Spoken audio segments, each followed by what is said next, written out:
Hai nakama, apa kabar? Selamat datang di channel Anime Haki. Pada video kali ini kami akan membahas One Piece chapter 982 yang memperlihatkan alur cerita di Wano Kuni yang sebentar lagi akan memasuki perang puncak di Onigashima.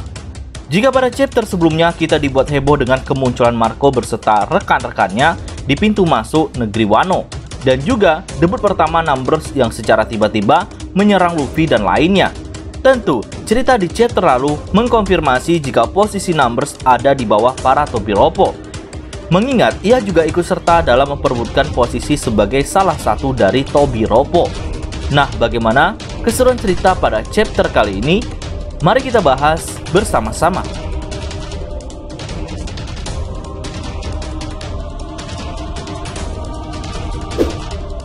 Cover story kali ini kami bilang cukup lucu, karena setelah pada cover story pada One Piece chapter 980 lalu, Lola berusaha untuk melamar Gotti. Belum lagi dijawab oleh Gotti. Nah, di One Piece chapter 982 ini, mereka dikejar-kejar oleh Angkatan Laut. Gotti menggendong Lola, sedangkan BG malah digendong oleh Chiffon. Hal ini menurut kami terlihat lucu. Entah efek panik atau apa, padahal mereka semua bisa berlari sendiri. Oke, kita masuk pada inti cerita.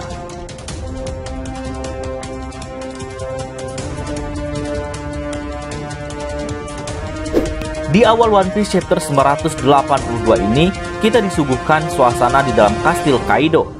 Kaido yang sedang asik berpesta bersama dengan Orochi, dan terlihat salah satu dari Tobiropo, yaitu Black Maria, yang tidak tertarik untuk turut serta dalam pencarian Yamato anak Kaido, dan lebih memilih untuk menggoda Kaido dengan genitnya. Apalagi Black Maria juga memilih bertempat tinggal di dekat kastil Kaido. Entah kami malah menaruh curiga kepada Black Maria jika dia memiliki misi tersembunyi dengan semua cara tersebut. Hati-hati aja tuh Yamato, ntar malah punya adik baru lagi.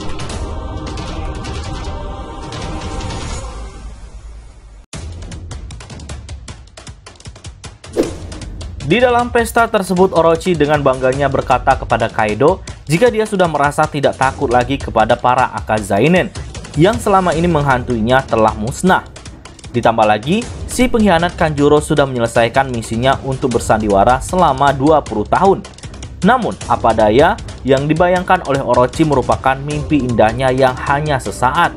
Karena tak lama itu, Kanjuro datang dengan sedikit membawa kerusuhan karena Kanjuro masih dianggap oleh kroco-kroco Kaido sebagai musuh, hingga membuat Kaido sedikit marah kepada anak buahnya. Kanjuro datang dengan membawa Momonosuke yang sudah babak belur karena hal ini disebabkan Momonosuke yang pada One Piece chapter 979 lalu merencanakan untuk kabur dengan cara memotong ikatannya dengan menggunakan pisau yang tergeletak. Naasnya rencananya tersebut gagal hingga mendapatkan hadiah pukulan dari si manusia pelukis tersebut. Tanpa harus menunggu lama, Momonosuke langsung diserahkan kepada Orochi. Kaido sedikit terkejut melihat penampilan Kanjuro dan Momonosuke masih sama seperti dulu. Hal ini membuat Kaido semakin yakin jika orang yang melintasi waktu 20 tahun ke masa depan memang benar-benar ada. Di saat Kanjuro diajak oleh Orochi untuk ikut berpesta, dia menolak dengan alasan dia telah gagal untuk menghancurkan para Akazainen dan mereka saat ini sedang merencanakan untuk menyerbu Onigashima. Orochi yang mendengar hal itu langsung panik. Bos dari ninja pribadi Shogun yaitu Fukurokuju berusaha menenangkan dan menyebutkan jika tak ada satupun kapal yang terlihat datang ke Onigashima dan hanya 4 orang yang membuat keonaran di depan Queen. Mereka adalah para generasi terburuk yaitu Luffy, Zoro, Kid, dan Killer. Tapi semuanya sudah dibereskan. Jikapun ada ancaman, maka menurut Fukurokuju, Orochi akan aman karena semua anak buahnya berkumpul di Onigashima. Mendengar semua itu, Orochi tetap saja tak tenang dan terlihat begitu ketakutan. Yang ingin didengar oleh Orochi hanya informasi jika semua Akazainen telah mati, karena merekalah yang selalu menghantuinya selama 20 tahun belakangan.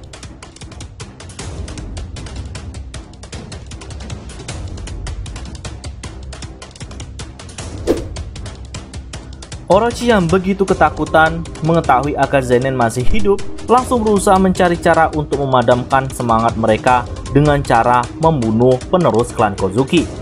Orochi yang begitu licik dalam waktu dekat akan merencanakan untuk mengeksekusi Momonosuke. Dari sini kami berpendapat jika pada akhirnya Momonosuke akan selamat entah dengan cara apa. Bisa jadi diselamatkan oleh Luffy atau sekutu lainnya.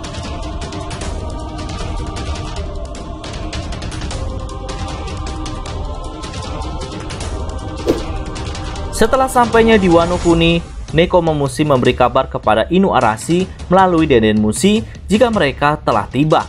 Dan tanpa banyak basa-basi lagi, Inuarashi memberitahu keberadaan mereka sekarang, yaitu di sisi barat Onigashima. Nah, pergerakan kapal selam laut sampai sejauh ini tidak ada hambatan yang serius. Hanya saja arus di perairan Onigashima terdapat banyak pusaran air, namun hal itu tak jadi masalah yang serius untuk kapal selam laut. Nah, di kapal Nekomamushi, kita mulai mengetahui apa isi surat dari Marco yang dititipkan kepada Nekomamushi untuk diberikan kepada Luffy. Ternyata, Marco berjanji kepada Luffy, dia pasti akan datang walaupun agak sedikit terlambat. Hal itu memang benar-benar ia tepati, dan saat ini ia telah berada di Wano Kuni dan bersiap meramaikan pertempuran terbesar di cerita One Piece.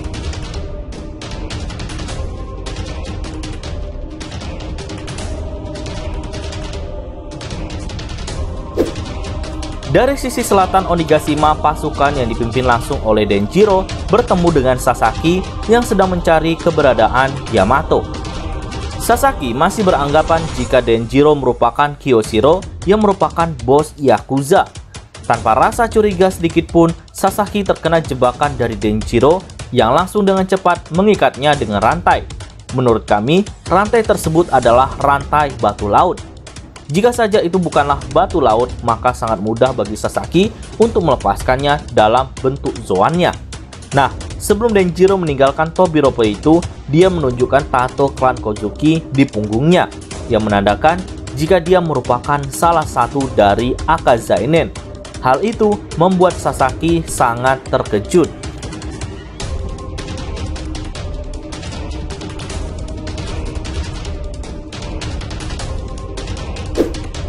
Setelah pada chapter lalu, Chopper kepergok oleh Big Mom yang sedang berdandan untuk persiapan pesta api. Dan di chapter kali ini, Big Mom menyadari jika Chopper merupakan kru topi jerami. Nah, Usopp langsung menembakkan dengan tank, tapi seperti yang kita tahu, Big Mom memiliki kulit yang begitu keras. Tentu saja serangan semacam itu tak berarti apa-apa bagi dirinya. Dan dari sinilah aksi kejar-kejaran dimulai.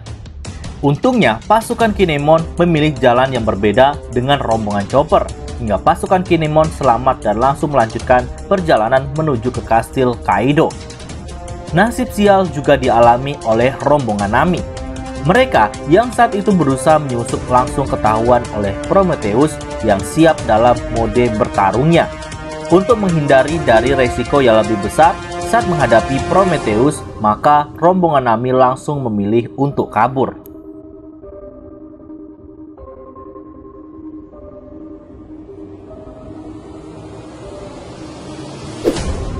Di akhir chapter 982, kita disuguhkan dengan penampilan Ulti dan juga Page One yang sedang mencari Yamato.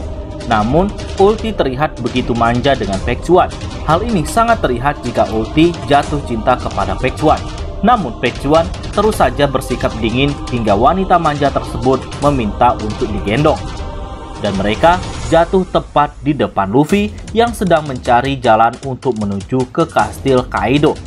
Bertemunya Luffy dan Ulti sangat terlihat jelas jika mereka saling berselisih. Dan di chapter mendatang, pertarungan antara Luffy versus Ulti dan Page One bisa saja terjadi. Nah, yang bikin lebih bahagia informasi di akhir chapter kali ini adalah minggu depan One Piece tidak libur. Nah, bagaimana menurut pendapat nakama semua? Berikan tanggapan kalian pada kolom komentar. Oke, sekian dulu pembahasan kali ini. Jika nakama menyukai video ini, jangan lupa untuk like, comment, and subscribe. Salam nakama!